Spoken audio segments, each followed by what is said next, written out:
President Trump continues his quest to uproot this country at its basic foundations by attacking the institutions that have safeguarded our democracy for generations. Yesterday, it was announced that FBI Deputy Director Andrew McCabe would be stepping down early from his job, effective immediately, making him the latest in a long line of departures under Trump, in what has become an unprecedented hemorrhaging of key federal employees. For the past several months, President Trump has repeatedly taken to Twitter to attack the FBI in an effort to undermine Special Counsel Robert Mueller's investigation into possible collusion between the Trump campaign and Russia. There have been numerous indictments already, and no apparent sign that the probe will be winding down anytime soon. Now, Trump is starting to lash out like a cornered animal. While professional liar White House Press Secretary Sarah Huckabee Sanders insists that the administration had no role in the McCabe ousting, hers and Trump's long track record of mendacity means the veracity of her claim is dubious at best. Reports that Trump was furious at McCabe for saying that fired ex-FBI Director James Comey should be allowed to use a federal plane for travel after his termination. The president even took a potshot at McCabe's wife's failed state Senate bid. Meanwhile,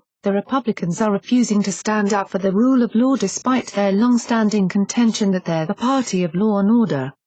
They've now revealed themselves to be craven hypocrites, only interested in protecting themselves and the kleptocratic leader of their party. The Nonsense Nuns memo, which has been stripped of context by being removed from the underlying materials, is one big Republican attempt to hurt the FBI and shore up Trump's defenses in advance of whatever bombshell revelations rock his administration next. The announcement that the Republicans would be using the House Intelligence Committee to open an investigation into the FBI is more of the same. Former Attorney General Sally Yates, who was fired by Trump after refusing to enforce his racist and unconstitutional Muslim ban, has taken to Twitter to weigh in on the growing storm in Washington, D.C. She correctly points out that Trump hasn't managed to destroy our democracy yet, despite his best efforts. She urges Americans to remain strong and collectively strive to uphold the values we've long championed. As she succinctly states it, "We're better than this." Hopefully, Yates is right, and the country's democratic norms will survive Trump's campaign of systematic dismantlement. But in order for that to happen,